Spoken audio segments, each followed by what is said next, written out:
오늘 읽어드릴 책은 한야 야나기하라의 장편 소설 리틀 라이프입니다.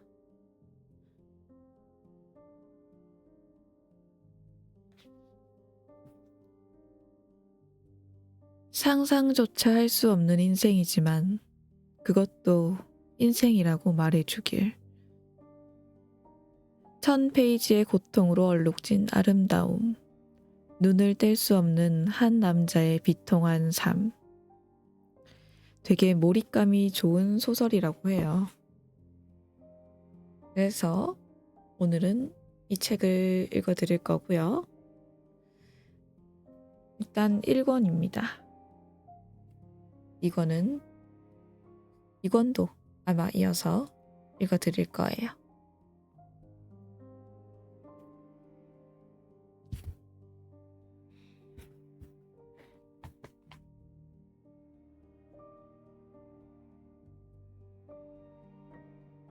마이크 조절 좀 할게요.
리틀 라이프.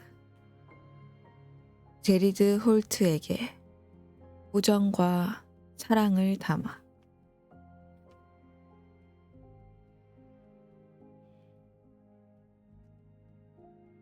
일부 리스페너드 스트리트.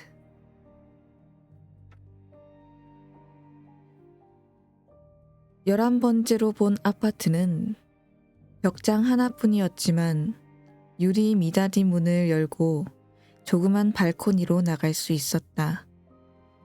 발코니에 나가니 10월인데도 티셔츠와 반바지만 입고 바깥에 앉아 담배를 피우고 있는 남자가 길 건너편에 보였다.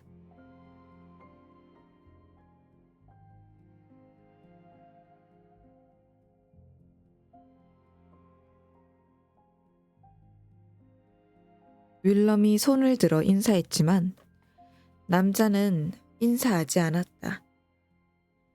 주드는 침실에서 벽장의 아코디언 도어를 열었다 닫았다 하고 있다가 윌럼이 들어오자 말했다.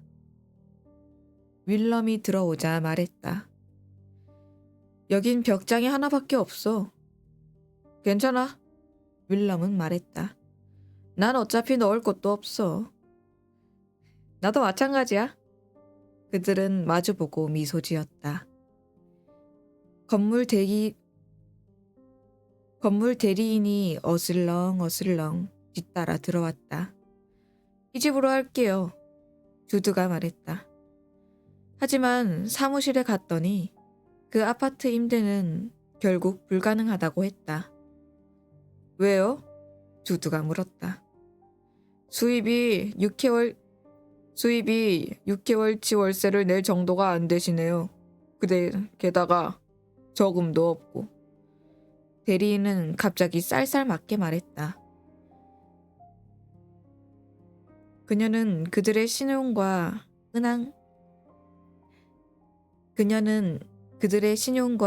은행 잔고를 확인했고 이 재미없는, 그래도 비싼 25번 스트리트 구석에 애인 사인도 아니면서 침실 한 개짜리 아파트를 빌리려는 이 두 20대 남자에게 뭔가 문제가 있다는 걸 드디어 깨달았던 것이다. 보증 서줄 사람이 있나요? 상사라거나 부모님이라던가. 우리 부모님은 다 돌아가셨어요. 윌럼이 상냥하게 말했다. 대리인은 한숨을 내쉬었다. 그렇다면 기대치를 낮추셔야겠네요. 제대로 된 건물 관리인 중 재정 상태가 이런 후보자들에게 집을 내어줄 사람은 아무도 없을 테니까요. 대리인은 단호하게 자리에서 일어나더니 문 쪽으로 시선을 돌렸다. 하지만 이 이야기를 제이비와 멜컴에게 해주자 상황은 코미디로 바뀌었다.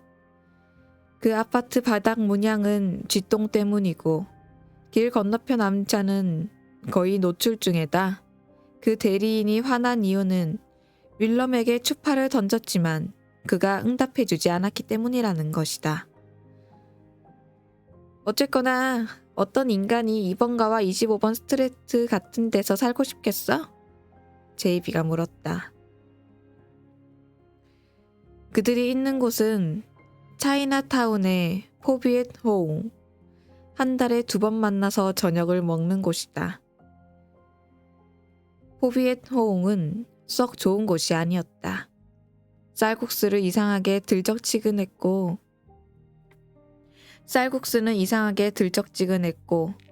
라임 주스는 비누처럼 미끄덩했으며 매번 적어도 한 명은 식중독에 걸렸다. 그래도 그들은 습관적으로 그리고 필요에 의해서 계속 이곳에 왔다. 포비엣 호웅에서는 $5로 스프나 샌드위치를 먹을 수 있었고 아니면 $8나 $10로 양이 훨씬 많은 메인 요리를 시킨 다음 반을 남겨 다음 날이나 그날 밤 야식으로 먹을 수 있었다. 메인 요리를 시켜놓고 다 먹지도 나머지 반을 챙기지도 않는 사람은 멜컴뿐이었다. 식사를 끝내고 나면 그는 늘 허기진 윌럼과 제이비가 먹을 수 있도록 접시를 테이블 가운데로 밀어놓았다. 물론 우리도 2번가와 25번 스트리트에서 살고 싶지 않지, 제이비. 윌럼은 참을성 있게 말했다. 하지만 우린 정말로 선택권이 없어. 돈이 없으니까. 알잖아.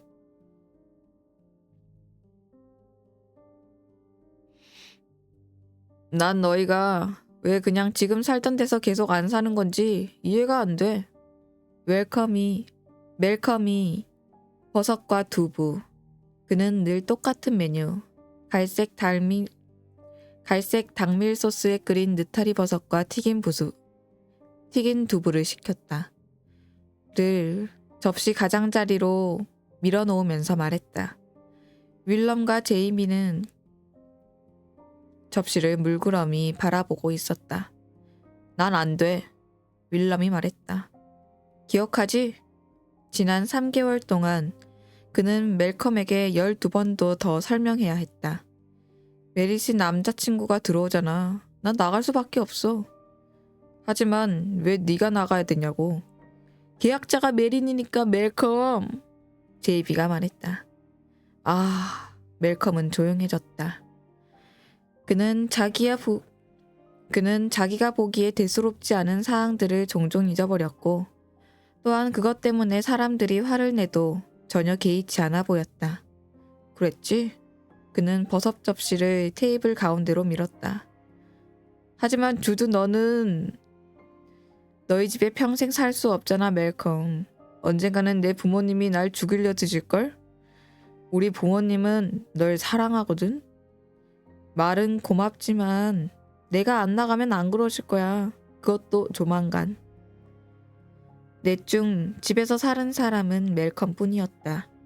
제이비는 멜컴 같은 집만 있다면야 자기도 집에서 살 거라고 줄곧 말했지만 멜컴의 집이 뭐 멜컴의 집이 특별히 대단하다거나 한 건 아니었다.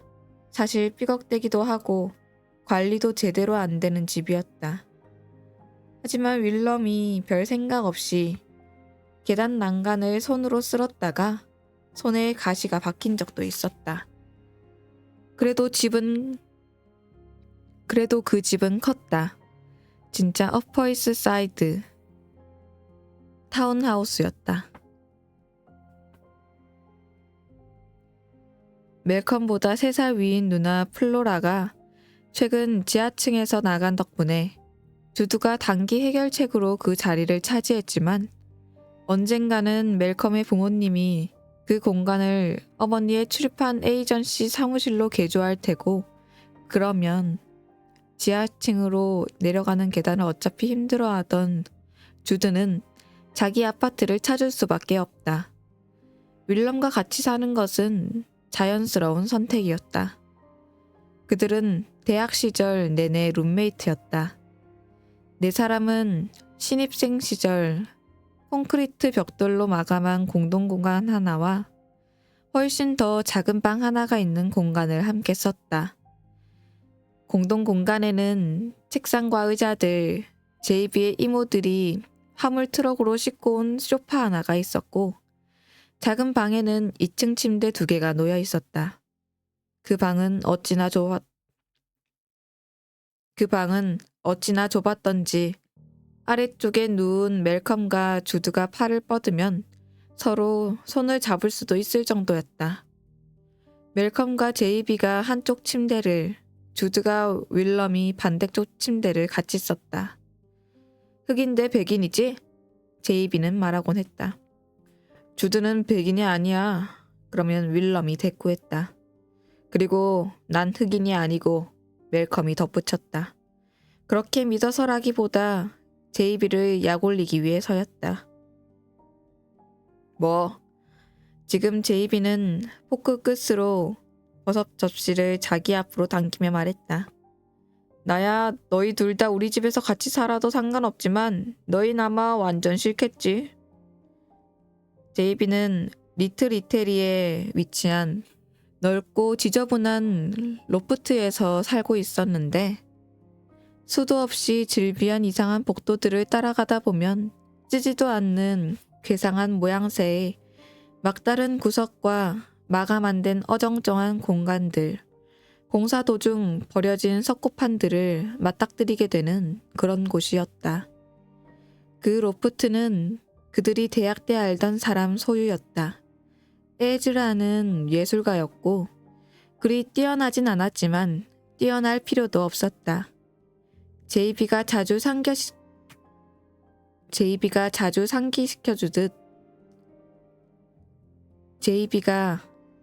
상기시켜주듯이 그는 평생 일을 하지 않아도 되는 사람이었다.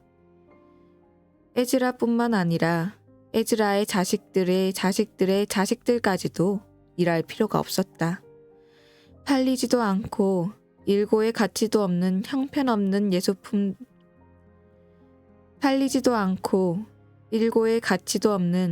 형편없는 예술품들을 대대손손 만들고도 마음 내키는 대로 최고급 기름을 넣고 맨해튼 도심에 위치한 비실용적으로 넓은 로프트들을 사서 형편없는 미감으로 엉망진창 꼬락서니를 만들어 놓을 수 있었다. 그리고 예술가 생활에 진력이 나는 날이 오면 제이비는 에즈라가 언젠간 그럴 거라 확신하고 있었다. 그냥 신탁 관리인에게 전화 한 통만 하면 4사람은 어쩌면 멜컴은 빼고 평생 꿈도 펴지 못할 어마어마한 현금 더미를 받게 될 것이다. 하지만 그때까지는 에즈라는 알아두면 쓸모있는 사람이었다. 제이비와 몇몇 학창시절 친구들을 자기 아파트들에서 살게 해줘서만이 아니라 로프트의 이곳저곳에는 언제나 4-5명 정도가 기어들어와 살고 있었다. 착하고 기본적으로 관대한 사람인데다가 음식과 마약과 술을 마음껏 공짜로 먹을 수 있는 사치스러운 파티를 여는 걸 좋아했기 때문이다. 잠깐만. 제이비가 젓가락을 놓으며 말했다. 방금 생각났는데 잡지사에 자기 숙모네 집을 새놓으려는 여자가 있어. 그러니까 차이나타운 바로 근처야. 얼만데? 윌럼이 물었다. 거의 공짜나 다름없을걸? 아마 얼마 받아야 하는지도 모를 거야. 자기가 아는 사람이 들어왔으면 하더라고? 말 좀 잘해줄 수 있어? 그보다 더한 걸 해주지. 직접 소개해줄게. 내일 사무실에 올 수 있어? 주두가 한숨을 내쉬었다. 난 못 나가. 그는 윌럼을 쳐다봤다. 걱정 마. 난 가능해. 언제 갈까? 점심시간 1시 어때? 그때 갈게. 윌럼은 아직도 배가 차지 않았지만 제이비가 나머지 버섯을 다 먹도록 내버려뒀다. 그리고 모두들 잠시 기다렸다. 때로 멜컴은 그 집에서 유일하게 한결같이 맛있는 메뉴인 잭프루트 아이스크림을 시켜서 2입만 먹은 다음 더 이상 손을 대지 않았고, 그러면 그와 제이비가 나머지를 해치웠기 때문이다. 하지만 멜컴은 이번에는 아이스크림을 시키지 않았고 그들은 계산서를 달라 한 후 가격을 보고 돈을 나눴다.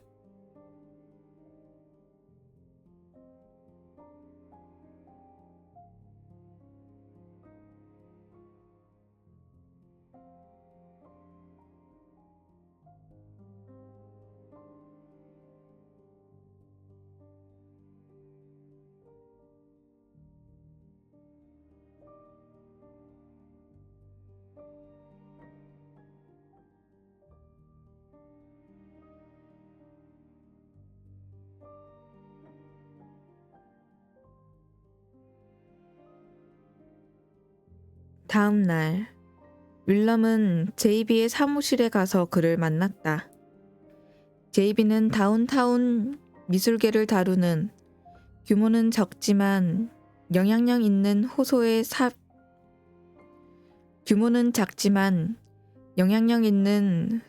잡지사에서 접수 담당자로 일하고 있었다. 이건 그가 전략적으로 선택한 직업이었다. 어느 날 밤 그가 윌럼에게 설명해준 바에 의하면 거기 편집자 하나를 사귀어서 자기를 특집 기사로 다루도록 설득할 계획이었다. 그는 이 일에 6개월 정도가 소요될 거라고 계산하고 있었다. 그러니까 이제 3개월 남았다.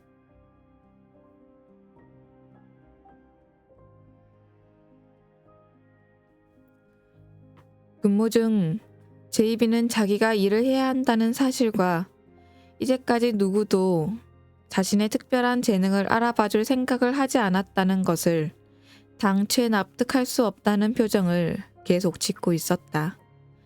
그는 유능한 직원이 아니었다. 전화벨이 계속 울려대도 거의 전화를 받는 법이 없었다. 휴대전화 신호 감도가 좋지 않은 건물이라 친구들 중 누가 그와 통화를 하고 싶으면 전화벨을 2번 울리고 끊었다가 다시 울리는 특별한 암호를 따라야 했다. 그리고 그때마저 그는 가끔 전화를 안 받았는데 그의 손은 발찌에 검정 비닐봉지 그는 가끔 전화를 안 받았는데 그의 손은 발찌에 검정 비닐 쓰레기 봉지에 담긴 머리카락 뭉치를 묶고 닦느라 책상 밑에서 분주했기 때문이다. 제이비는 그의 표현에 의하면 털 단계를 거치는 중이었다.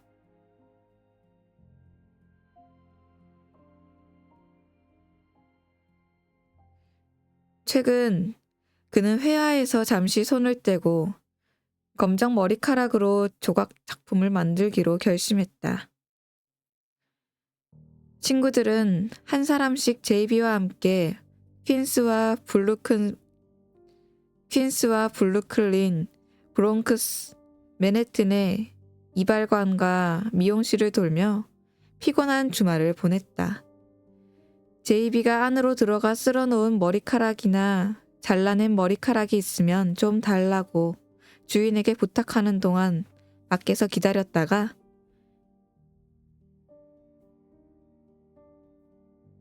점점 더 성가시게 무거워지는 머리카락 봉지를 질질 끌고 뒤를 따라다니는 것이었다. 뒤를 따라다니는 것이다. 제이비의 초기작들로는 테니스 공의 솜털을 다 제거하고 반으로 잘라 모래를 채운 다음 접착제를 바르고 털 양탄자 위에서 굴리고 또 굴려서 털들이 물속 해초처럼 흐느적대도록 만든 철퇴와 갖가지 일상용품, 스페일러, 주걱, 찻잔을 털가죽으로 뒤덮은 쿼티디언이었다.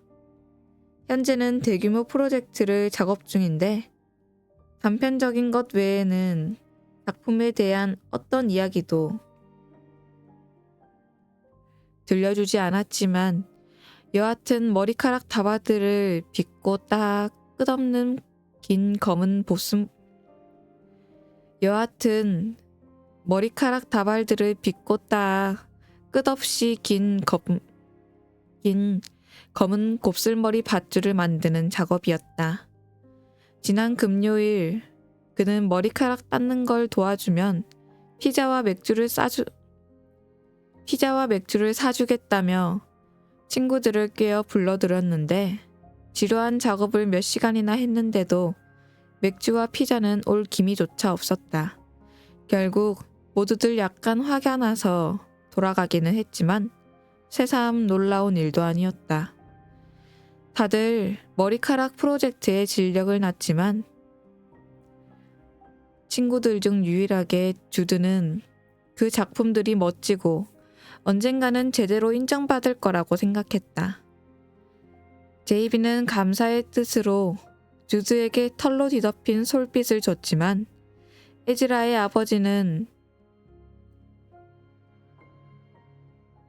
아버지의 친구분이 그걸 사려는 듯한 기색이 보이자 다시 가져갔다. 결국 빚을 사지는 않았지만 제이비는 주드에게 다시 돌려주지 않았다. 머리카락 프로젝트는 다른 측면에서도 힘든 작업이었다. 어느 날 밤 새 친구가 또 한 번 꼬임에 넘어가 리틀 이태리에서 머리카락을 빗질하고 있을 때 멜컴이 머리카락에서 냄새가 난다고 했다. 사실이 그랬다. 딱히 불쾌한 냄새가 아니라 그저 안 씻은 정수리에서 나는 싸한 쇳내 같은 냄새였다. 하지만 제이비는 쌓여가고 있던 화를 멜컴에게 울컥 터뜨리며 자기 혐오에 빠진 검둥이니 톰 아저씨니 종족의 배신자니 고함을 질러댔고 좀처럼 화를 내는 법이 없지만 이런 비난에는 분노하는 멜컴이 마시던 와인을 바로 옆에 있던 머리카락 봉지에 부어버리고 자리를 박차고 일어나 쿵쿵거리며 나갔다.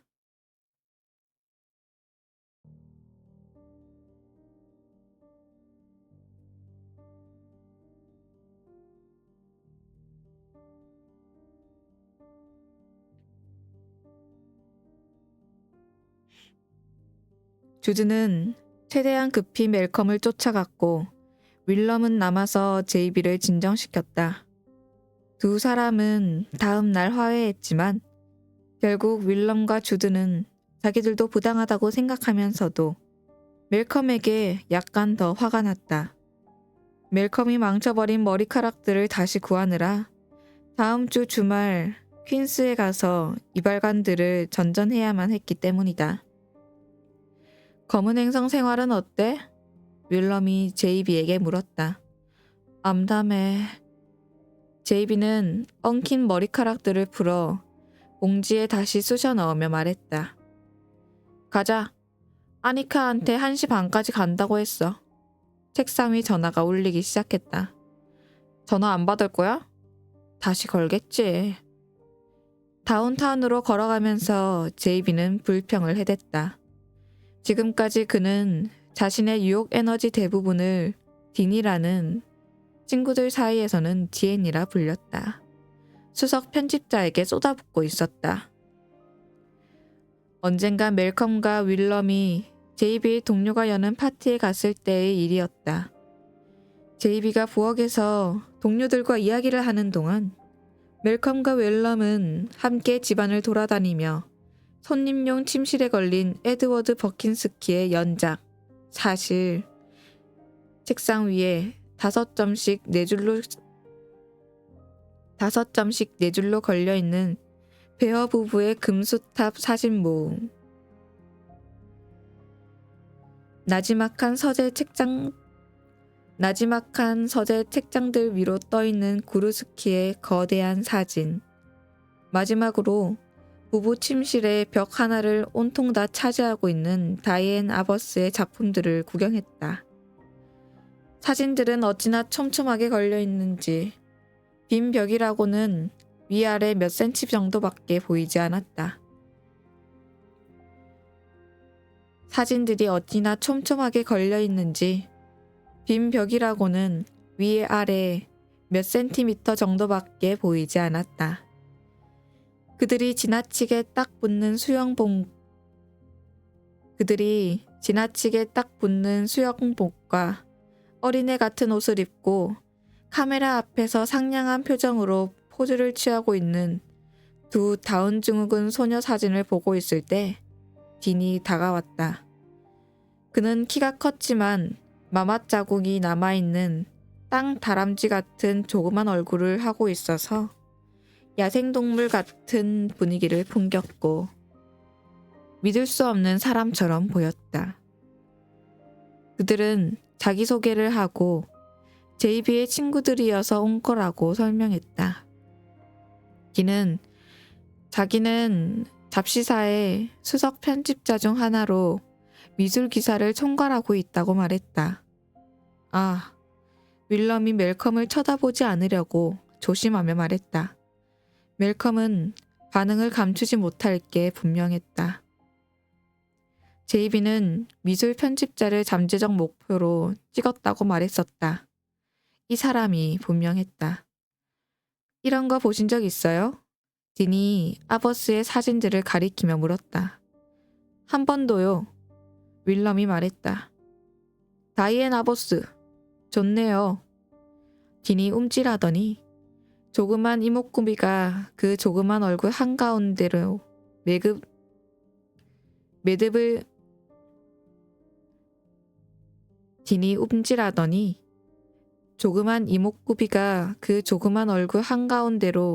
매듭이라도 짓듯이 모여들었다. 디앤이에요. 네? 디앤. 저분 이름은 디앤이라고 발음한다고요. 두 사람은 간신히 웃음을 터뜨리지 않고 방에서 나올 수 있었다.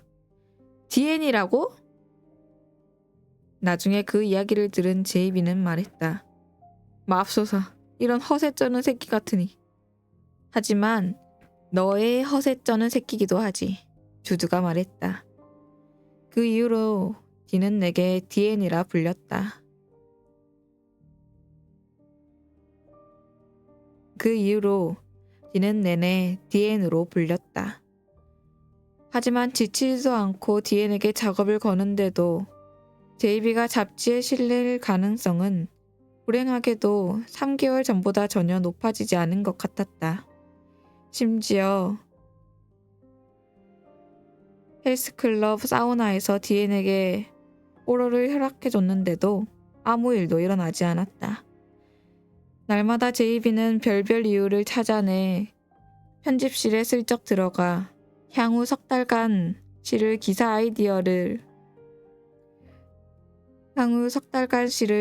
아이디어들이 적힌 게시판을 살폈고 날마다 유망주 코너에서 자기 이름을 찾아봤지만 날마다 실망했다.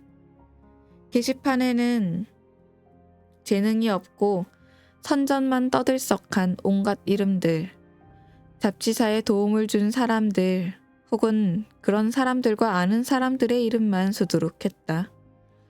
여기에 에즈라 이름이 올라오는 날이면 난 죽어버릴 거야. 제이비는 늘 이렇게 말했고 그러면 다른 친구들은 그런 일 없을 거야 제이비. 걱정 마. 제이비. 언젠가는 내 이름이 거기 올라갈 거야. 그게 왜 필요해, 제이비? 넌 다른 곳을 찾게 될 거야. 하고 말했고 그에 대해 제이비는 이렇게 답했다. 확신해? 난 절대 아닌 것 같은데. 난 절대 아닐 것 같은데. 난 완전 시간을 투자했다고. 내 빌어먹을 인생의 3개월을 몽땅 다. 내 이름이 저기 있어야 해. 아니면 이게 그냥 다 빌어먹을 낭비가 되어버리잖아. 다른 모든 것들처럼. 다른 모든 것들이란 그날 제이비의 기분이 얼마나 염세적인지에 따라 대학원, 뉴욕으로의 기여한 털 연작 혹은 인생 전반 등 다양했다.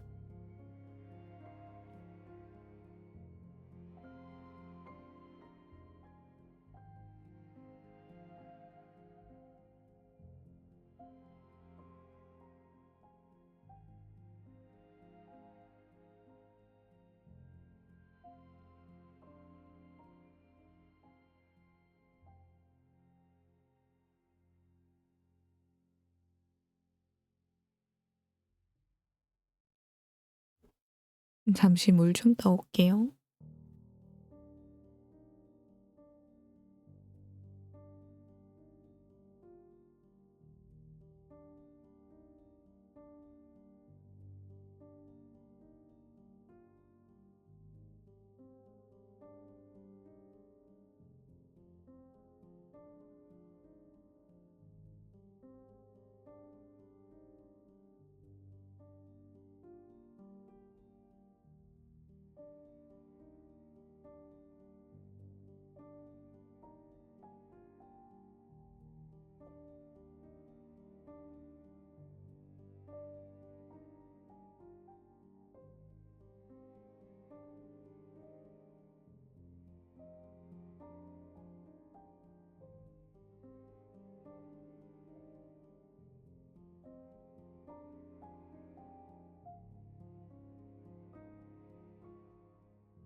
리스페너드 스프리트에 도착했을 때도 그는 여전히 꽁얼대고 있었다.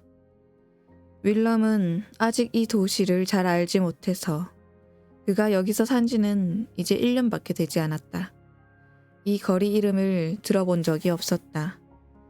커넬 스트리트에서 남쪽으로 한 블록 떨어진 곳에 위치한 그 거리는 사실 2블록 정도 길이밖에 되지 않아 거의 뒷골목에 지나지 않았다.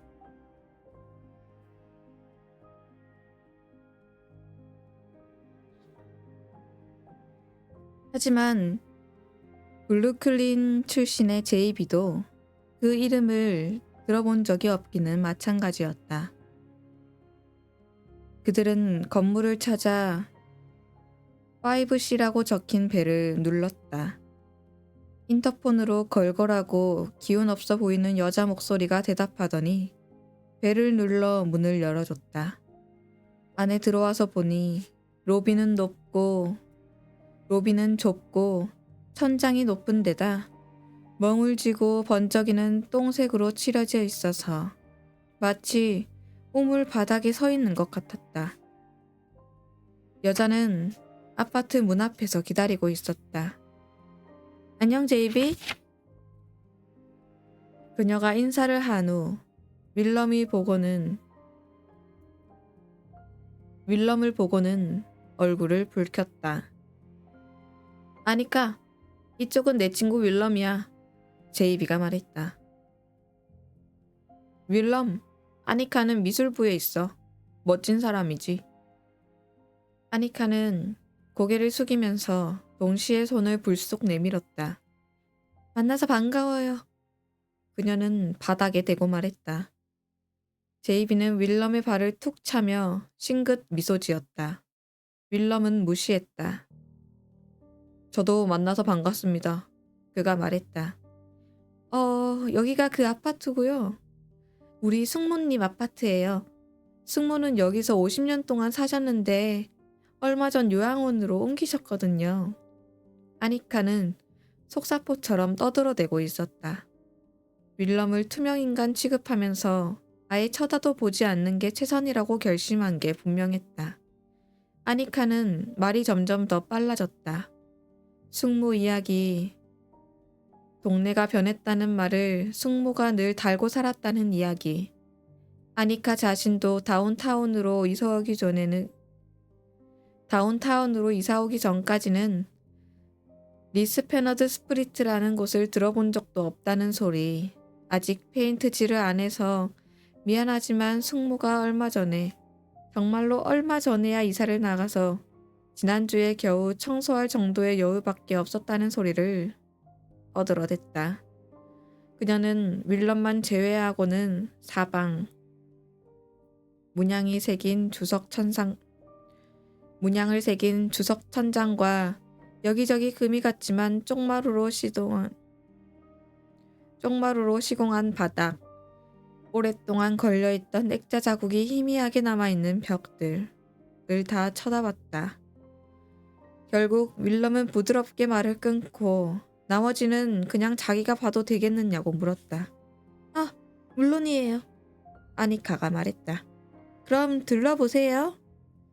하지만 그러고도 그녀는 그들 뒤를 따라오며 제이비에게 제스퍼라는 사람에 대해 그 사람이 오만디자 아처 폰트를 계속 사용하고 있는데 그게 본문용으로는 너무 둥글고 이상해 보이지 않느냐는 둥 짓거려댔다. 윌럼이 등을 돌리자 이제 그녀는 대놓고 그를 쳐다봤고 두서없는 이야기는 갈수록 더 공허해졌다. 제이비는 윌럼을 쳐다보는 아니카를 쳐다봤다. 아니카가 이렇게 흥분해서 소녀처럼 구는 모습은 처음이었다. 보통 그녀는 무뚝뚝하고 말이 없는 데다 자기 책상 위 벽에 사무용 칼날로 정교한 심장 조각품을 만들어 놓아 사무실에서는 약간 두려움의 대상이었다. 하지만 윌럼 주위에서 이런 식으로 행동하는 여자들은 수도 없이 봐왔다. 모두들 봤다. 친구 라이언넬은 윌럼은 가만히 있어도 여자들이 줄줄 따르니 전생의 낚시꾼이었던 게 분명하다고 말하곤 했다. 하지만 항상은 아니더라도 대부분의 경우 윌럼은 그런 관심을 깨닫지도 못하는 것 같았다.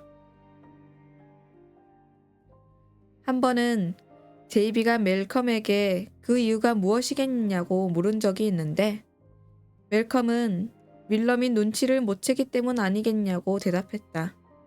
이에 제이비는 그냥 툴툴댔지만 그의 생각은 이랬다.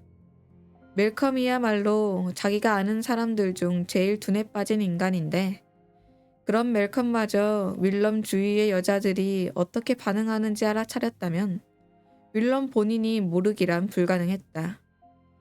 하지만 나중에 주드는 다른 해석을 내놓았다. 윌럼은 주위 남자들이 자기 때문에 위협을 느끼지 않도록 하기 위해서 일부러 여자들에게 반응을 보이지 않는다는 것이었다. 이 가설이 더 말이 됐다. 윌럼은 모두의 사랑을 받았고 사람들을 일부러 불편하게 만드는 걸 원치 않았기 때문에 적어도 무의식적으로는 일종의 무지를 가장했을 가능성이 있었다. 하지만 그럼에도 그런 구경은 여전히 흥미로웠고 구경도 그 일로 나중에 윌럼을 놀리는 것도 새 친구에게는 절대 질리지 않을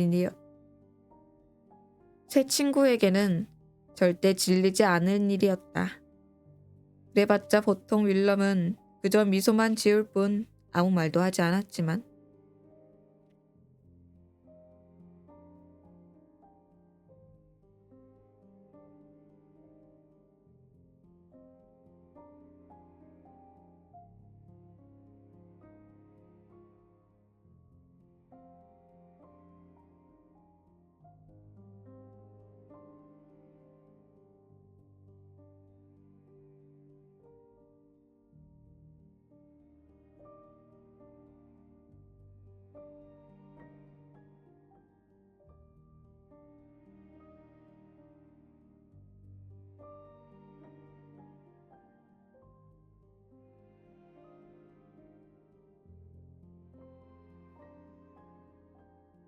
여기 엘리베이터는 작동 잘 돼요?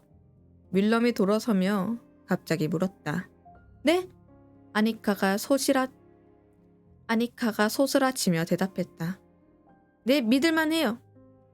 그녀는 파리한 입술을 잡아당겨 옹졸한 미소를 지었고 그게 나름 유혹의 미소라는 걸 깨달은 제이비는 자기가 괜히 당황해서 속이 울렁대는 것 같았다. 아이고 아니카, 그는 생각했다.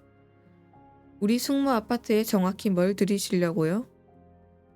우리 친구, 제이비가 윌럼보다 먼저 대답했다. 그 친구가 계단을 오르는데 문제가 좀 있어서 엘리베이터가 제대로 작동을 해야 하거든. 아, 그녀는 다시 얼굴을 붉히며 대답하고는 다시 바닥을 쳐다봤다. 미안해요. 네, 작동 잘 돼요. 아파트는 대단할 것 없었다. 현관 매트보다 클까 말까한 조그만 로비가 있었고 거기서 오른쪽으로는 후덥지고 기름때가 잔뜩 낀 조그만 입방채 부엌이, 왼쪽으로는 카드 테이블 하나 정도가 들어갈까 싶은 식당이 자리하고 있었다. 나지막한 벽이 이 공간과 창이 나 있는 거실을 나누고 있었는데 창살이 쳐진 남양 창들은 모두 쓰레기투성이 거리를 바라보고 있었다. 짧은 복도를 따라 오른쪽에는 낡은 에나멜 욕조와 불투명 유리등이 달린 화장실이, 그 맞은편에는 창문이 하나 있는 길고 좁은 침실이 있었고 방 안에는 목재 침대틀이 양쪽 벽에 딱 붙어 나란히 놓여 있었다. 한쪽 틀 위에는 죽은 말만큼이나 무거워 보이는 큼직하고 못생긴 요가 놓여 있었다. 저 요는 새 거예요. 아니카가 말했다. 그녀는 자기가 이사 오려고 미리 요까지 사뒀는데 친구 클레멘트와 함께 살게 되는 바람에 쓰지도 못했다고. 근데 클레멘트는 남자친구가 아니라 그냥 친구라고, 세상에 바보같이 무슨 이런 이야기를 하고 있는지 모르겠다고 주절주절 떠들어댔다. 하여간 그녀는 윌럼이 이 집에 들어오겠다면 요는 그냥 주겠다고 했다. 윌럼은 고맙다고 했다. 네 생각은 어때, 제이비? 그가 물었다. 어떠냐고? 딱 거지 소굴 같은 집이었다. 물론 제이비 자신도 거지 소굴에서 살고 있지만 그 거지 소굴은 자기 선택이었다.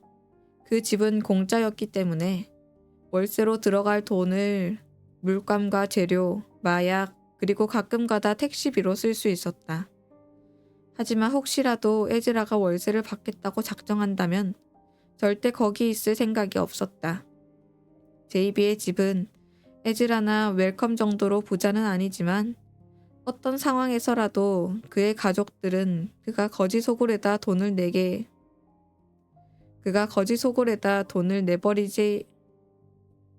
내버리게 하지는 않을 것이다. 가족들은 더 나은 곳을 찾아주거나 매달 조금씩 돈을 줘서 도와줄 것이다. 하지만 윌럼과 주드에게는 그런 선택권이 없었다. 자력구제를 해야 하고 돈도 없으니 거지 소굴에서 살 수밖에 없는 팔자였다. 상황이 그렇다면 아마도 이 집이 제격일 것이다. 싸고 다운타운에 있는 데다 장래 집주인이 벌써 그중 50%에 홀딱 반해 있지 않은가. 그래서 그는 윌럼에게 완벽해 하고 말했고 그도 동의했다. 아니카는 깍 하고 소리를 질렀다. 급한 대화가 오간 후 모든 게 끝났다. 아니카에게는 임차인이, 윌럼과 주즈에게는 살 곳이 생겼다. 제이비가 윌럼에게 사무실로 돌아가기 전에 점심으로 국수라도 한 그릇 사라고 말도 꺼내기 전에 벌어진 일이었다.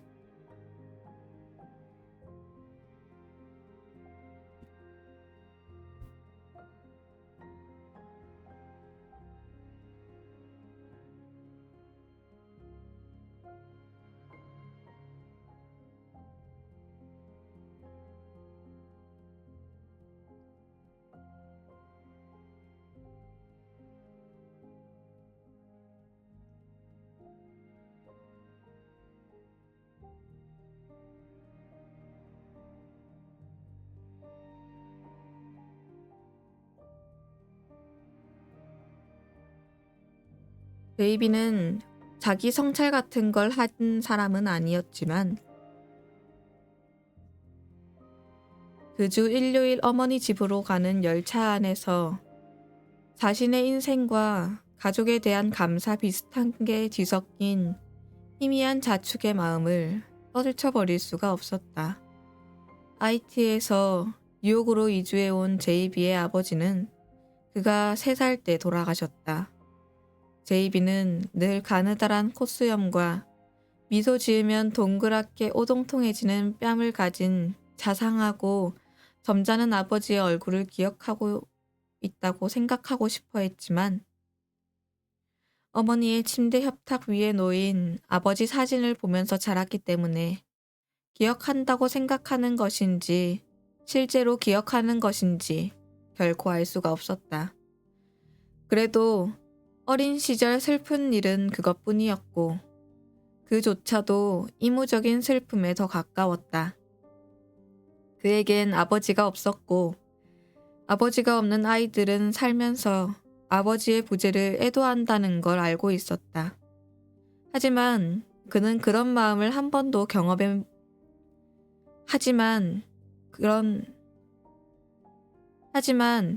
그는 그런 마음을 한 번도 경험해 본 적이 없었다.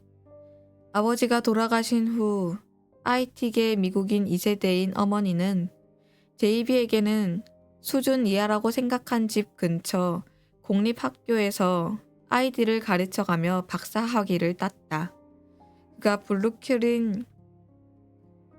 그가 브루클린 집에서 거의 1시간을 통학해야 하는 비싼 사립 고등학교를 장학금으로 다닐 무렵 어머니는 다른 학교, 맨해튼의 한 마그넷 스쿨의 교장이자 브루클린의 칼리지 객원 교수로 재직했다. 어머니는 혁신적인 수업 방식으로 뉴욕 타임즈 기사에 실렸고 친구들에게는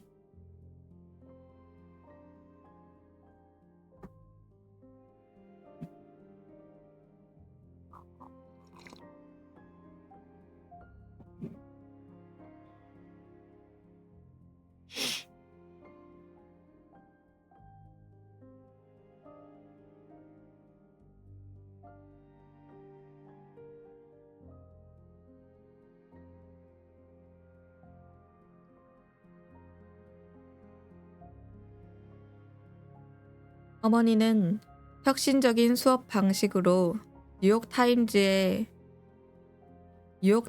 기사에 실렸고 친구들에게는 아닌 척했지만 그는 어머니가 자랑스러웠다. 어린 시절 어머니는 늘 바빴지만 그는 어머니가 자기에게 소홀하다거나 자기보다 학생들을 더 사랑한다는 느낌을 받은 적이 한 번도 없었다. 집에는 그가 원하는 음식을 뭐든 만들어주고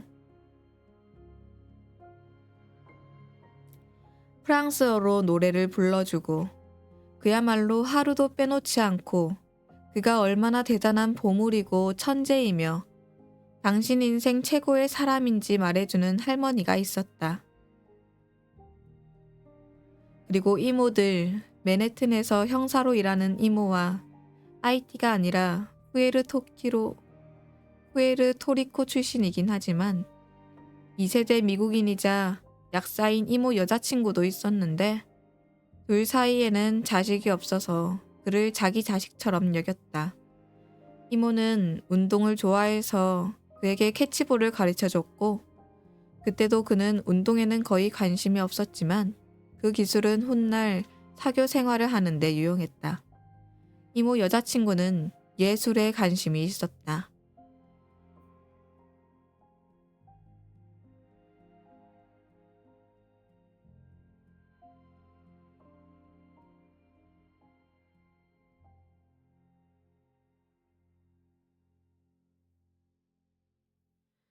아주 어린 시절 기억나는 일들 중 하나는 이 이모와 뉴욕 현대미술관에 갔던 일로 넘버 31 1950년을 보고 감탄해서 멍하니 봤던 기억이 생생하게 남아있다.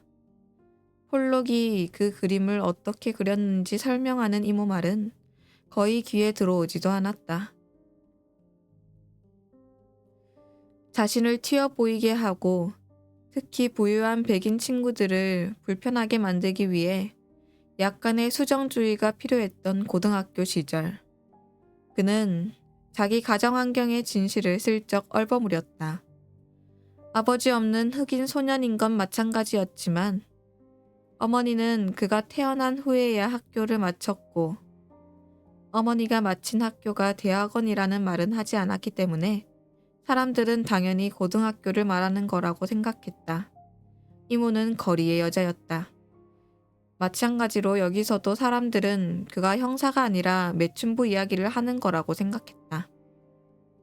그가 가장 좋아하는 가족 사진은 고등학교 때 친한 친구였던 데니얼이라는 아이가 찍어준 것인데 사진을 찍으러 집에 들어가기 직전에야 그는 친구에게 진실을 밝혔다. 데니얼은 소위 위기를 극복한 가족 연작을 찍고 있었기 때문에 친구를 집에 들이기 전 제이비는 자기 이모는 매춘부나 다름없고 어머니는 간신히 문맹을 벗어났다는 세간의 인식을 허둥지둥 바로잡아야 했다. 데니얼이 입을 딱 벌린 채 아무 소리도 못 내고 있던 순간 제이비의 어머니가 문간에 나와 추운데 둘 다 어서 들어오라고 했고 데니얼은 그 말에 따를 수밖에 없었다. 데니얼은 여전히 어안이 벙벙한 채 거실에 가족들의 자리를 배치했다. 제이비의 할머니 이베트가 자신이 가장 좋아하는 등받이 높은 의자에 앉았고 그 주위로 이모 크리스틴과 이모 친구 실비아가 한쪽에 제이비와 어머니가 반대쪽에 섰다. 하지만 데니얼이 막 사진을 찍으려는 순간 이베트는 제이비에게 자기 자리에 와 앉으라고 했다. 얘가 우리 집 왕이야. 할머니가 데니얼에게 말했고 딸들의 반대에도 아랑곳하지 않았다. 장 바프티스트, 앉아라. 그는 앉았다.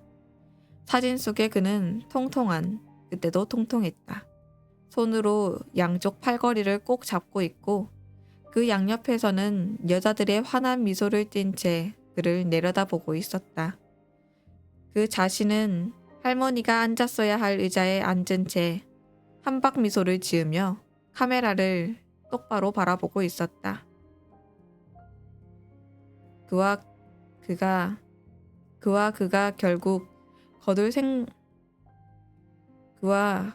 결국 거둘 성공에 대한 가족들의 믿음은 절대 흔들리지 않았다. 거의 당황스러울 정도로 흔들림이 없었다. 심지어 스스로의 확신마저 너무나 여러 번 시험에 드는 바람에 마음속에서 자신감을 끌어내기 힘들어질 때조차 가족들은 확신했다. 언젠가 그는 중요한 예술가가 될 거라고. 그의 작품이 주요 미술관에 걸릴 거라고. 이제껏 그에게 기회를 주지 않았던 사람들은 그의 재능을 제대로 판단하지 못한 거라고. 때로 그는 가족들을 믿고 가족들의 확신에 힘입어 기운을 냈다. 어떨 때는 의심이 들었다. 가족들의 의견이 세상 다른 사람들과 너무나 정반대인 상황이니 가족들이 그를 오냐오냐 봐주고 있는 건지 아니면 그냥 제정신이 아닌 건지 알 수가 없었다. 아니면 가족들의 취향이 촌스러운 걸 수도 있다. 어째서 내 여인네의 판단이 다른 모든 사람들과 그다지도 다를 수가 있단 말인가. 분명 그들의 의견이 옳을 가능성은 높지 않았다.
그럼에도 매주 일요일 비밀리에 집에 돌아갈 때마다 그는 안도감이 들었다. 그곳에는 음식이 그득했고 공짜였으며 할머니는 그의 옷을 빨아줬고 그가 하는 말 한마디 보여주는 스케치 하나하나가 은미와 호평의 대상이었다. 어머니의 집은 익숙한 땅, 그가 늘 존경받을 수 있는 곳, 모든 관습과 전통이 그와 그의 요구에 딱 맞춰진 곳이었다. 저녁 식사를 마치고 디저트를 먹기 전 모두들 거실에서 텔레비전을 보면서 휴식을 취하고 그의 무릎에는 어머니의 고양이가 따뜻하게 누워있는 저녁 시간. 이 여인들을 바라보고 있으면 그는 가슴이 뿌듯하게 벅차올랐다. 그리고 멜컴과 그의 가차없이 직적인 아버지와 다정하지만 정신이 딴 데 팔린 어머니를, 다음으로는 윌럼과 돌아가신 그의 부모님을, 윌럼의 부모님은 신입생 태거주란 때 딱 한 번 본 적이 있는데 어찌나 말이 없고 딱딱하고 윌럼 같지 않은지 깜짝 놀랐다. 그리고 마지막으로 주드와 전혀 존재하지 않는 그의 부모님을 생각하면 그 부부는 미스터리였다. 주드를 안 지 거의 10년이 됐지만 언제 부모님이 계셨는지 아니면 애당초 부모님이 계시기는 했는지조차 확실하지 않았고 아는 것이라곤 그저 상황이 비참했고 이야깃거리가 아니라는 것뿐이었다. 가슴속에 따스한 행복감과 감사의 마음이 민물처럼 밀려들곤 했다. 난 운이 좋아, 그는 생각했다. 경쟁심 많고 삶의 모든 측면에서 동료들과 자기 위치를 비교하는 사람인 그는 다음 순간 곧바로 내가 친구들 중에서 제일 운이 좋아하고 생각했다. 하지만 자신에게는 그럴 자격이 없다거나 감사하는 마음으로 더 열심히 해야겠다는 생각이 전혀 들지 않았다. 가족들은 그가 행복하면 행복해했고, 그러니 가족들에 대한 그의 의무는 행복한 것, 자기가 바라는 방식대로 정확히 자기가 원하는 삶을 사는 것뿐이었다. 우린 훌륭한 가족을 가질 자격이 있는데 말야. 한 번은 다들 정신없이 약에 취해 있을 때 윌럼이 이렇게 말했다. 물론 그는 주드 이야기를 하고 있었다. 동의해. 제이비가 대답했다. 정말로 그는 동의했다. 그들 중 누구도, 윌럼도 주드도, 심지어 멜컴도 자기에게 마땅한 가족을 가지고 있지 않았다. 하지만 그는 몰래 자신은 예외로 쳤다. 그는 자기에게 마땅한 가족을 가지고 있다. 그의 식구들은 훌륭했다. 진실로 훌륭했고 그는 이를 잘 알고 있었다. 게다가 그는 정말로 그 가족을 가질 자격이 있었다. 우리 똑똑한 손자 오네. 그가 집에 들어설 때마다 이베트는 외치곤 했다. 그 말이 완전히 틀릴 수도 있다는 생각은 한 번도 한 적이 없다.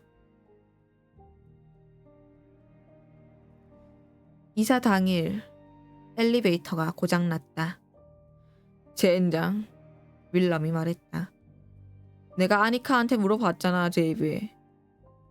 그 여자 전화번호 알아? 하지만 제이비에게는 전화번호가 없었다. 아, 이런. 윌럼이 말했다. 아니카에게 문자를 해봤자 소용이 있나. 미안 친구들. 그는 모두에게 말했다. 계단으로 갈 수밖에 없겠어. 다들 개의치 않은 것 같았다. 날은 적당히 쌀쌀하고 건조하고 바람이 몰아치는 아름다운 늦가을이었고 사람은 8이었고 그다지 많지 않은 상자들과 가구 몇 가지만 옮기면 됐다. 윌럼과 제이비, 주드, 멜컴, 그리고 제이비의 친구 리처드와 윌럼의 친구 캐롤라야. 캐롤라이나. 여기에 네 사람 공통의 친구 둘이 더 있었는데 두 사람 다 이름이 헨리 영이어서 구분을 위해 다들 아시안 헨리 영과 블랙 헨리 영이라고 불렀다. 아무도 예상치 못한 순간에 유능한 매니저 역할을 하곤 하는 멜컴이 작업 배당을 했다. 주드는 아파트에 올라가서 상자들이 놓일 방향을 지시한다. 방향을 지시하는 사이사이에는 큰 물건부터 꺼내기 시작하고 상자들을 해체한다. 힘세고 키가 작은 캐롤 나니아와 블랙 헨리 영은 책상자들을 나른다. 윌럼과 제이비 리처드는 가구를 옮긴다. 그리고 그와 아시안 헨리 영은 그 외의 것들을 담당한다. 모두들 아래층으로 내려와 휴지통 근처 연석 위에 쌓아둔다. 도와줄까? 모두가 맡은 일을 하러 흩어지기 시작하자 윌럼이 주드에게 조용히 물었다. 아니, 주드는 짤막하게 대답했고 윌럼은 그가 굉장히 가파르고 높은 계단을 간간히 멈춰가며 느린 걸음으로 올라가기 시작해 시야에서 사라질 때까지 지켜봤다. 활기차고 야단스럽지 않은 수월한 이사였다. 친구들은 모두 책을 꺼내고 피자를 먹으며 잠시 머물다가 파티로 바로 떠났고 마침내 새 아파트에는 윌럼과 주드만 남았다. 집은 엉망진창이었지만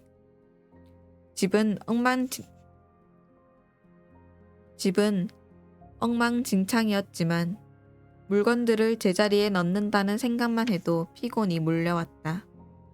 그래서 그들은 오후 햇살이 순식간에 사라지는 걸 보며 놀랐고 맨해튼 어딘가에 자기들 벌이로 감당할 수 있는 거처를 가지게 되었다는데 놀라면서 그냥 미적거렸다. 아파트를 처음 본 친구들의 얼굴에 떠오른 예의 바른 무심한 표정을 둘 다 눈치챘지만 가장 많은 논평을 받은 건 좁은 트윈 침대였다. 빅토리아 시대 정신병원에서 가져온 물건 같아 윌럼이 주드에게 침대를 이렇게 묘사했었다. 두 사람은 개의치 않았다. 이건 그들의 집이었고 2년 계약을 했고 아무도 그들에게서 빼앗을 수 없었다. 심지어 여기선 돈도 약간 모을 수 있을 것이다. 더 넓은 공간이 필요할 이유가 뭐가 있나. 물론 두 사람 다 아름다움에 대한 갈망이 있었지만 그건 좀 기다려야 할 것이다. 아니, 그들이 기다려야 할 것이다. 두 사람은 이야기를 하고 있었지만 주드는 눈을 감고 있었다. 윌럼은 주드의 벌새처럼 끊임없이 파닥대는 눈꺼풀과 손등의 초록색 혈관이 팔딱대는 게 보일 정도로 꽉 움켜진 주먹으로 그가 아프다는 걸 알고 있었다.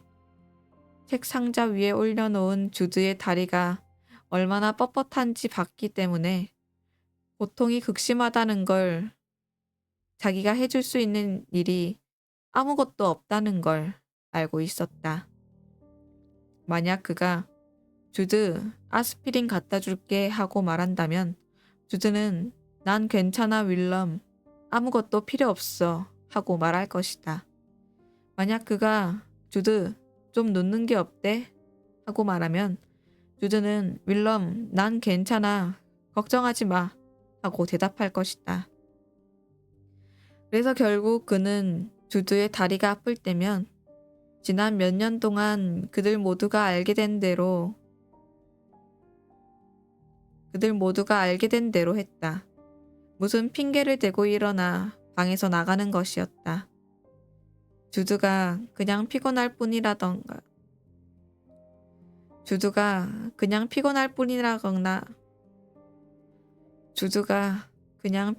뿐이라거나 지가 났다거나 아무것도 머리에 떠오르는 별 설득력 없는 설명을 대며 괜찮은 척 하느라 기혼을 쓰거나 대화를 할 필요 없이 꼼짝 않고 누워서 고통이 지나가기를 기다릴 수 있도록 말이다.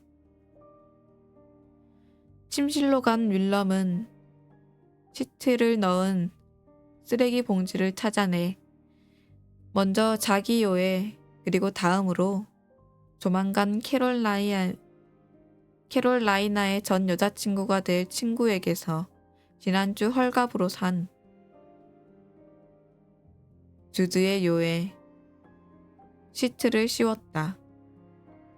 그러고는 자기 옷을 셔츠와 바지, 속옷, 양말로 분류해서 따로따로 방금 책을 비운 마분지 상자에 넣고 침대 밑에 밀어 넣었다. 주드의 옷은 그대로 뒀지만 다음에는 화장실로 들어가 청소와 살균을 한 다음 칫솔과 비누, 면도기, 샴푸를 정리했다. 하던 일을 멈추고 한두 번 거실로 살금살금 나와봤으나 주드는 여전히 똑같은 자세 그대로 눈을 꼭 감고 주먹을 움켜쥔 채 고개를 돌리고 있어서 그에게는 그의 표정이 보이지 않았다. 주드에 대한 윌럼의 감정은 복잡했다. 그는 주드를 사랑했고 그 부분은 간단했다. 걱정했고 때로는 친구라기보다 형이나 보호자 같은 기분이 들었다. 자기 없이도 주드는 괜찮을 테고 예전에도 괜찮았다는 걸 알지만 때로 주드에게는 그를 불안하게 만드는 무엇인가가 주드를 도와줄 수 없다는 무력감과 역설적으로 그를 돕겠다는 의지를 더 다지게 만드는 무엇인가가 보였다. 물론 주드가 어떤 식이든 도움을 요청한 적이 거의 없었다.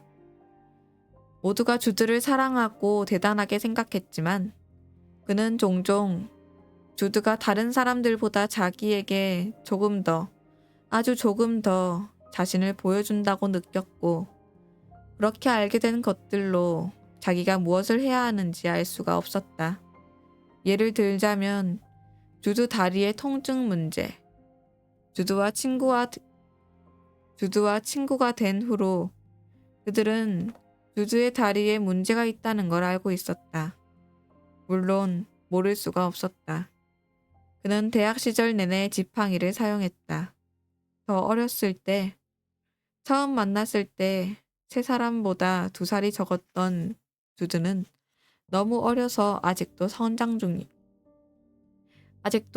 중이었다. 는 정형외과 목발을 집어야만 걸을 수 있었고 다리에 붕대로 칭칭 감은 부목 같은 보조기를 하고 있었는데 뼈에 박아 넣은 외구정 때문에 무릎을 구부릴 수도 없었다.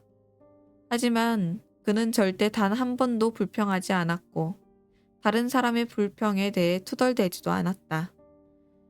2학년 때 제이비가 얼음판에서 미끄러져 손목이 부러진 적이 있는데 어찌나 야단 법석을 떨었는지 당시 기억은 모두의 뇌리에 선명히 남아있다. 제이비는 연극조 한탕과 신세 타령을 늘어놓으며 깁스를 한 일주일 내내 학교 병동을 떠나지 않았고 문안객들이 어찌나 많이 찾아왔던지 학부에 그의 이야기가 실릴 정도였다. 같은 기숙사에 있던 축구 선수 하나는 반월판 연고를 다치고 나서 제이비의 고통이 뭔지 알지도 못한다며 떠들고 다녔다. 하지만 주드는 윌럼과 멜컴과 마찬가지로 제이비를 찾아갔고 그가 바라는 온갖 위로를 다 해줬다. 제이비가 황송하게도 퇴원을 수락하여 기숙사에 돌아와 또 한바탕 대대적인 주목을 받은 직후의 어느 날 밤 윌럼이 잠에서 깨보니 방이 텅 비어 있었다. 사실 뭐 특별한 일은 아니었다. 제이비는 남자친구 집에 갔고 그 학기 하버드에서 천문학 수업을 수강하던 멜컴은 매주 화요일과 목요일 밤이면 실험실에서 잤다. 윌럼도 종종 외박을 했다. 주로 여자친구 방이었지만 그날은 여자친구가 감기에 걸려서 집에 있었다. 하지만 주드는 늘 거기 있었다. 여자친구나 남자친구가 있었던 적이 한 번도 없었고 항상 그 방에서 잤다.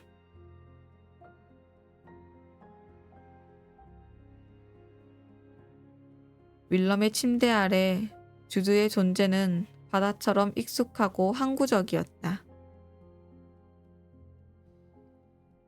뭐 때문에 침대에서 내려와 고요한 방 한가운데 멍하니 서서 마치 주드가 거미처럼 천장에 매달려 있기라도 한 듯 사방을 둘러봤는지 알 수가 없었다. 하지만 그때 목발이 사라진 게 눈에 들어왔고 그는 주드를 찾기 시작했다. 공동 공간에서 나지막히 이름을 불러봐도 대답이 없자 그는 방에서 나가 공동 화장실 쪽으로 걸어갔다. 컴컴한 방에 있다 들어선 화장실은 현기증이 날 정도로 밝았고 형광등에서는 계속해서 희미하게 징 소리가 났다. 너무 정신이 없어서 화장실 마지막 한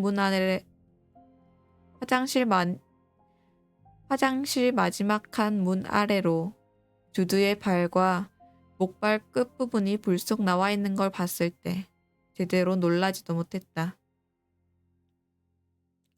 주드? 그는 문을 두드리며 속삭였지만 아무 대답도 나오지 않았다. 나 들어갈게. 문을 열었더니 주드는 한쪽 다리를 가슴 쪽으로 당긴 채 바닥에 쓰러져 있었다. 구토를 해서 토사물 일부가 앞에 바닥에 쏟아져 있었고 일부는 살구빛 얼룩 전묘처럼 입술과 뺨에 말라붙어 있었다. 그는 온통 땀에 젖은 채 눈을 감고 있었고 한 손으로는 목발의 둥근 손잡이를 꽉 움켜잡고 있었다. 나중에야 알게 된 사실이지만 그건 오로지 극도로 불편할 때만 보이는 증상이었다. 하지만 그때 윌럼은 그저 무섭고 혼란스러워서 연달아 질문만 퍼부어댔고 주드는 어떤 질문에도 대답할 상태가 아니었다. 우측에 일으켜 세우려고 했을 때에야 주드는 비명을 질렀고 그제야 윌럼은 그의 고통이 얼마나 심한지 알 수 있었다. 여하튼 그는 반쯤은 질질 끌고 반쯤은 없다시피 하며 간신히 주드를 방까지 데려와 침대에 구부려 넣고는 서투른 동작으로 닦아줬다. 최악의 고통은 지나간 것처럼 보였을 때 윌럼이 의사를 부를까 하고 묻자 주드는 고개를 저었다. 하지만 주드, 그는 조용히 말했다. 아프잖아. 도움을 요청해야 해.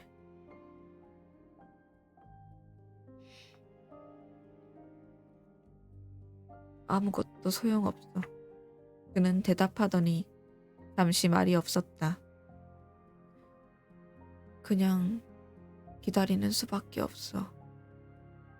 속삭이는 것 같은 약하고 낯선 목소리였다. 내가 해줄 건 없어? 윌럼이 물었다. 없어. 주드가 말했다. 둘 다 말이 없었다. 하지만 윌럼, 잠깐 같이 있어줄래? 물론이지. 그가 말했다. 주드가 오한이라도 든 것처럼 몸을 달달 떨어서 윌럼은 자기 침대에서 이불을 가져와 꼭꼭 여며줬다. 그러다가 그는 담요 아래로 손을 집어넣어 주드의 손을 찾아 꽉 쥔 주먹을 편 다음 축축하고 못 박힌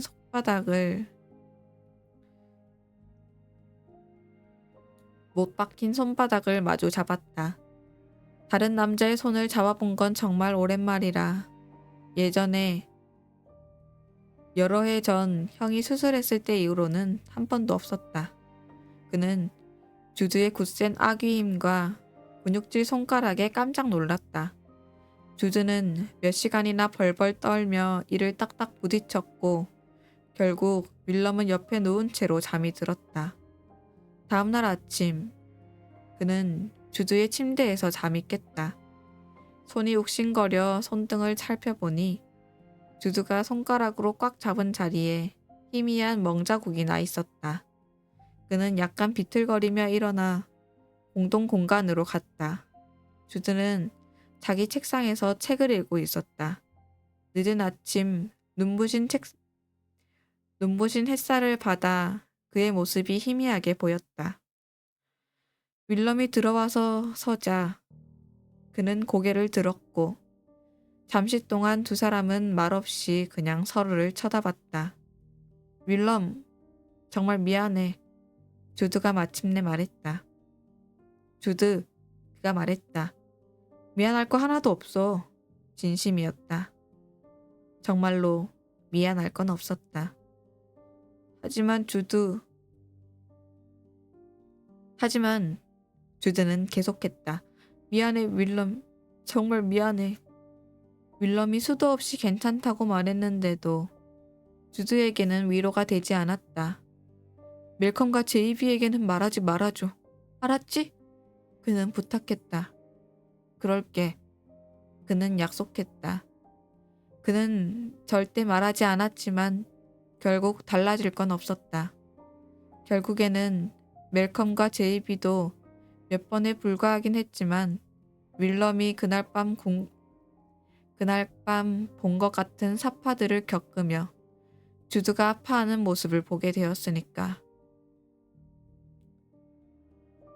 주드와는 그 일에 대해 절대 말하지 않았지만 그 이후로 그는 주드가 크고 작은 온갖 종류의 고통에 시달리는 모습을, 조그만 상처에 움찔하는 모습을, 때로 너무 막대한 고통이 덮치면 구토를 하거나 바닥에 꼬꾸라지거나 그냥 의식을 잃고 기절해버리는 모습을 봐왔다. 지금 거실에 있는 주드의 모습처럼 그는 약속을 지키는 사람이었지만 마음 한구석에는 늘 왜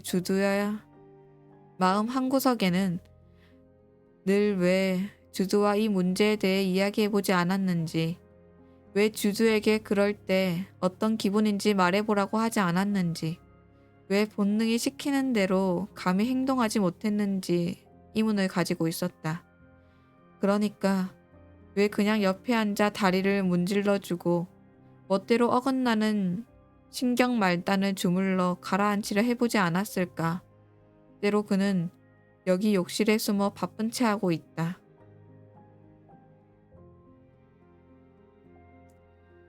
가장 소중한 친구 하나가 바로 저기 지저분한 소파에 처절히 홀로 앉아 산자들의 땅으로 돌아오기 위한 의식을 되찾고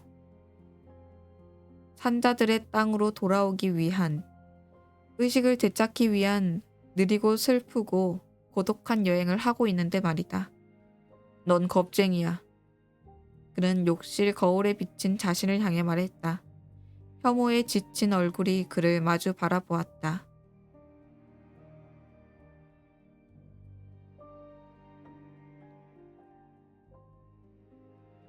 거실에서는 여전히 침묵만 감돌았지만 윌럼은 거실 입구로 가보지 않은 곳에 서서 주드가 자기에게 돌아오기를 기다렸다. 윌럼은 거실 입구로 가 보이지 않는 곳에 서서 주드가 자기에게 돌아오기를 기다렸다.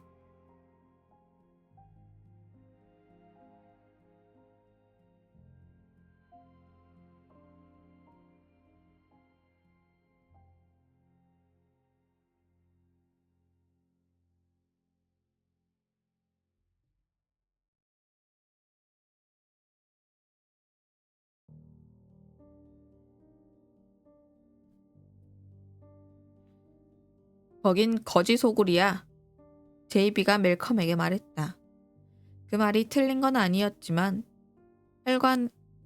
현관에 들어서기만 해도 멜컴은 피부가 따끔거렸다. 그럼에도 멜컴은 계속 부모님 집에서 사는 게 자기만의 거지 소굴에서 사는 것보다 정말로 나은 것인지 다시 한번 생각하며 울적한 기분으로 집에 돌아갔다.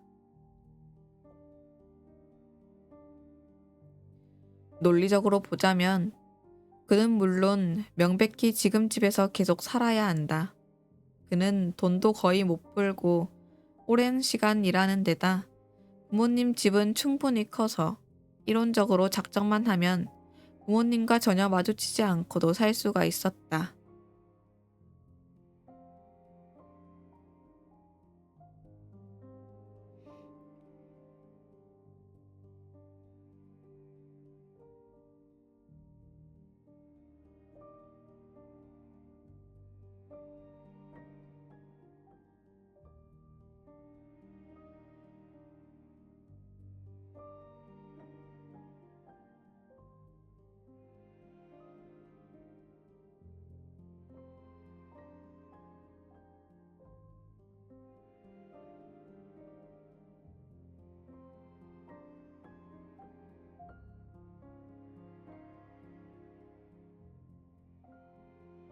그는 4층 전체, 솔직히 말하면 그 층은 너무 지저분해서 거지 소굴보다 나을 것도 없었는데 자기 주택 모형을 망가뜨려 놨다고 가정부 이네즈에게 고함을 지른 후로 어머니가 가정부를 올려보내지 않았기 때문이다.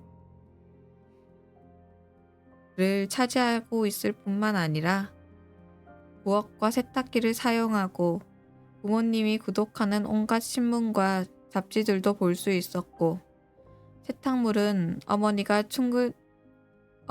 출근길에 세탁소에 맡기면 이넨즈가 다음날 찾아오는 세탁물 가방에 일주일에 한 번 넣어두면 됐다. 물론 이런 식의 생활도 나이가 27이나 됐는데도 어머니가 일주일치 식료품을 주문할 때면 사무실로 전화를 걸어 딸기를 사면 먹을 건지 그날 저녁 메뉴로 맥이나 도미 중 뭘 원하는지 묻는 것도 자랑스럽지는 않았다. 하지만 부모님이 멜컴의 시간과 공간 구분을 실제로 존중해 준다면 지내기가 더 수월할 것이다. 부모님은 멜컴이 아침 식사와 일요일 브런치를 같이 하기 바랄 뿐만 아니라 4층에도 자주 들렀고 그 사교 방문은 노크와 동시에 문 손잡이가 돌아가면서 진행됐다. 그러면 노크하는 의미가 없다고 멜컴이 몇 번이나 말했지만 소용없었다. 끔찍하게 철딱선이 없고 배응망덕한 생각이라는 건 알지만 10대처럼 위층으로 올라가도 좋다는 허락을 받기 전까지 어쩔 수 없이 견뎌야만 하는 대화를 생각하면 때로는 집에 가기조차 두려웠다. 특히 주두가 없는 그 집에는 사는 게 두려웠다. 지하층은 멜컴이 있는 4층보다 더 분리된 공간이었지만 부모님은 주두가 방에 있을 때면 거기도 즐겁게 들렀고 그래서 멜컴이 주두를 보러 내려가 보면 가끔 아버지가 벌써 지하에 자리를 잡고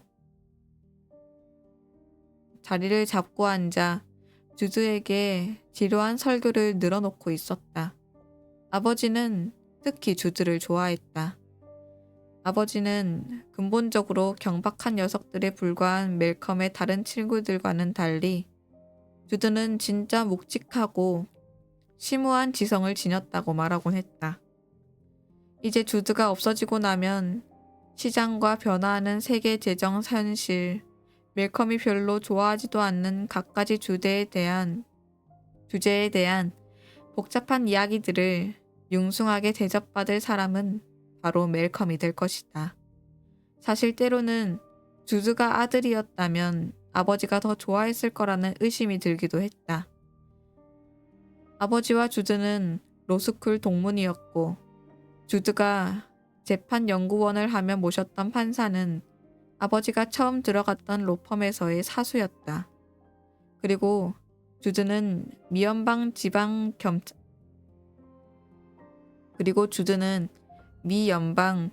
지방검찰청 검사보인데 그곳은 바로 아버지가 젊은 시절 일하던 곳이기도 했다. 두고 봐라. 저 애는 성공할 테니까. 출발 선상에서부터 진짜 자수성가로 성공할 사람을 만나기란 흔치 않아. 주드와 이야기하고 나면 아버지는 종종 주드의 비범함을 마치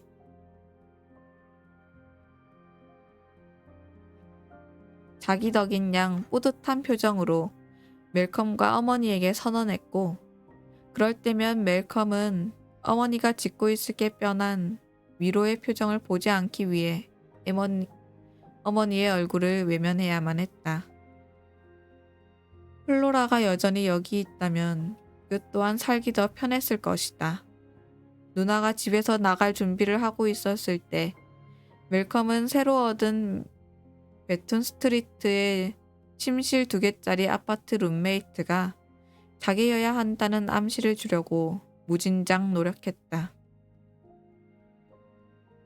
하지만 플로라는 그의 수많은 암시들을 전혀 이해하지 못했거나 그냥 이해하지 않기로 작정했다.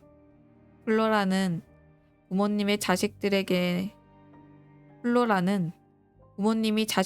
바라는 그 엄청난 시간에 귀념치 않는 것 같았고, 덕분에 그는 아래층 사실에서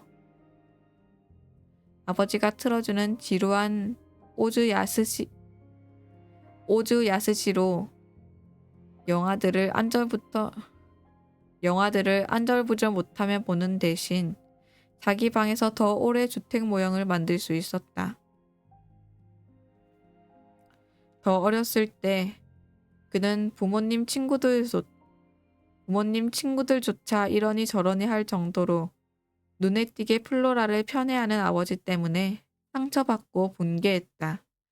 아버지는 누나를 멋쟁이 플로라, 사춘기 때는 때에 따라 싸움꾼 플로라니, 독종 플로라니, 맹수 플로라니라고 불렀지만 그 애칭들에는 늘 지지가 듬뿍 담겨 있었다.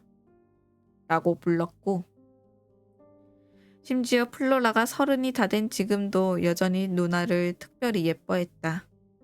멋쟁이가 오늘 재치 넘치는 말을 했어. 아버지는 저녁 식사 자리에서 마치 멜컴이나 어머니는 플로라와 자주 이야기도 안 한다는 듯이 말했고, 플로라의 아파트 근처 다운타운에서 브런치를 먹은 다음이면 멋쟁이는 왜 이렇게 멀리 이사 온 거야? 하고 투덜대곤 했다. 차로 15분 거리인데도. 멜컴은 그게 특히 짜증났다. 아버지는 늘 어린 시절 그레나딘 제도에서 퀸스로 이주했던 경험과 그로 인해 평생 두 나라 사이에 갇힌 기분으로 산다는 자기적인 이야기들을 들려주며 그런 경험을 통해 인간으로서 자양분을 얻고 꼭 필요한 시각도 가질 수 있다고 운운하며 언젠가는 멜컴도 꼭 어딘가에 가서 부괴자가 되어봐야 한다고 했기 때문이다. 하지만 혹여 플로라가 다른 나라는 고사하고 섬 바깥으로 이사가기라도 한다면 장담컨대 아버지는 무너지고 말 것이다. 멜컴에게는 어떤 애칭도 없었다.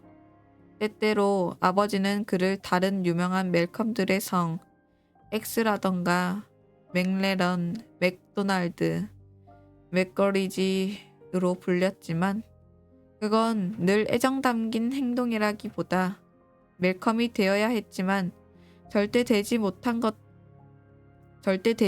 것을 상기시키는 비난처럼 느껴졌다. 아버지가 자기를 그다지 좋아하지 않는 것 같다는 사실을 놓고 울적해하는 건 차지하고 아버지가 자기를 그다지 좋아하지 않다는 것 같다는 사실을 놓고 울적해하는 건 차지하고 아직도 걱정하고 있다는 게 때로는 자주 한심하게 느껴졌다. 어머니마저 그랬다. 아빠가 별 생각 없이 한 말인 거 알잖아.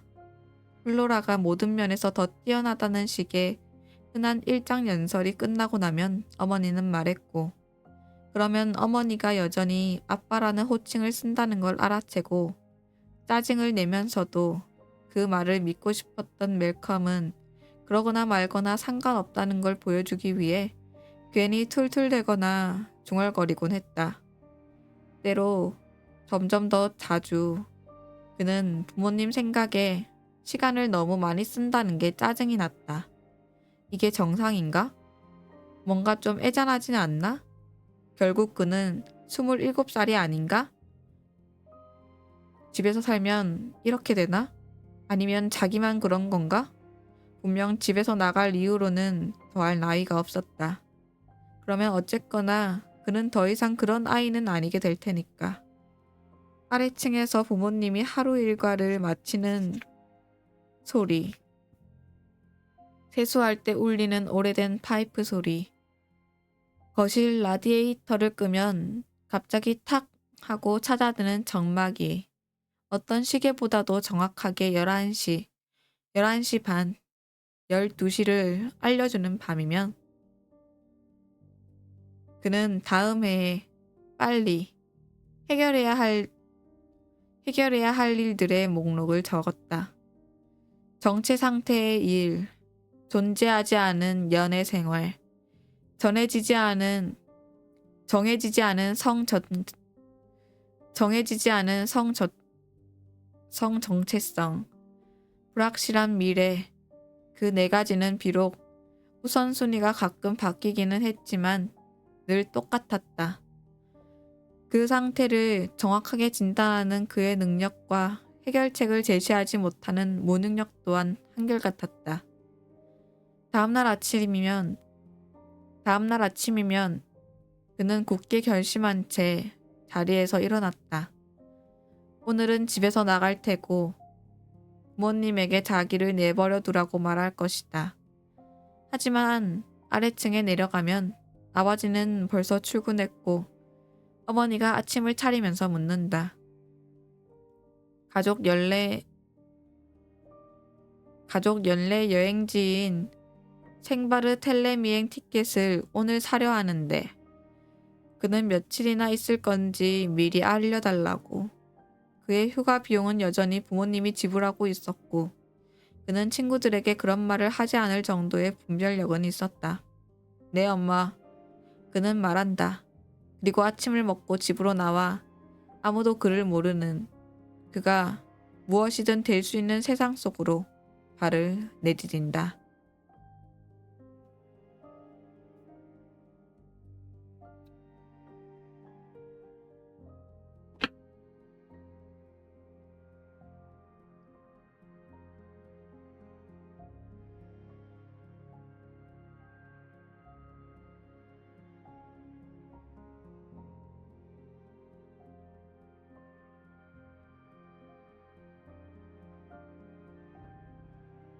오늘의 책 낭독은 여기까지입니다. 들어주셔서 감사하고요. 내일도 책 낭독으로 찾아오겠습니다. 안녕.